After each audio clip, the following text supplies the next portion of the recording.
Chone kaka e kuma bende josiasa gi dhi e suptal wan bende koro biro bedo kwa ng'anyo penjo ma bende koro oganda pod penjo nyakor Ngajwang' ng'a biro bedo ka kelo resruok ne jotuo kanyakla kod jopiny e pachoka. Lakini Tom Nduku ini nene nade wang'a kata mana kinene kaka japiny gi wang' siasa nikech koro chal ka gima koro siasa otimenewa. Jatend piny Kenya nosechung' wacho ni agulu mar piny Kenya ni nono onge omenda. Ing'en kirango gi daktache ni nitie issues magires ma concerned management. To nitie issues magires ma concerned gas doctors. Gige monego sirkal pogi. Nitie areas ma there ma sirkal osebedo ka koso. Nitie areas ma bende gi blame sirkal to gibeg in part of it. Ke daktari ni moya chemist. To ya do hospital ma sirkal bende lalka. Ti use kendo makidhi hospital ti isin dio mi chemist. And this is something that is in public domain. Wabedu rabira jo masilsia. Yene Kenya kaya anawacho ngaji, and I'm very truthful. Kaka ngamo abeno some intelligence work worldwide. Kenya kagi maketho no dishonesty.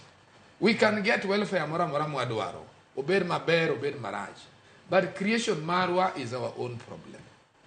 Nikisani bro the katana aranen chiemoro siaya.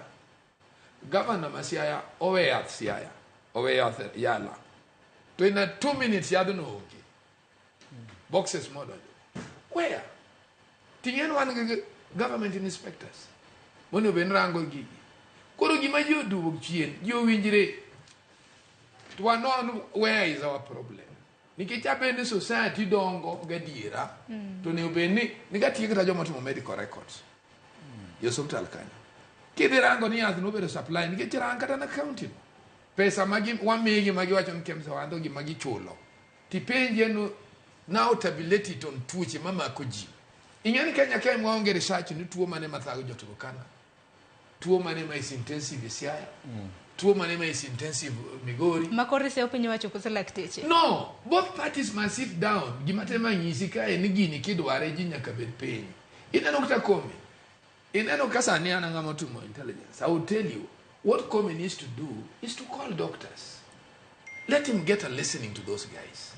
Komi ne manya lokelo peace kinde minister.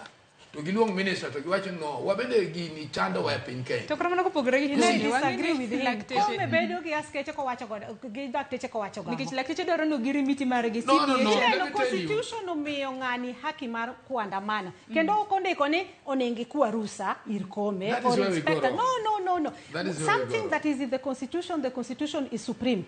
Ka constitution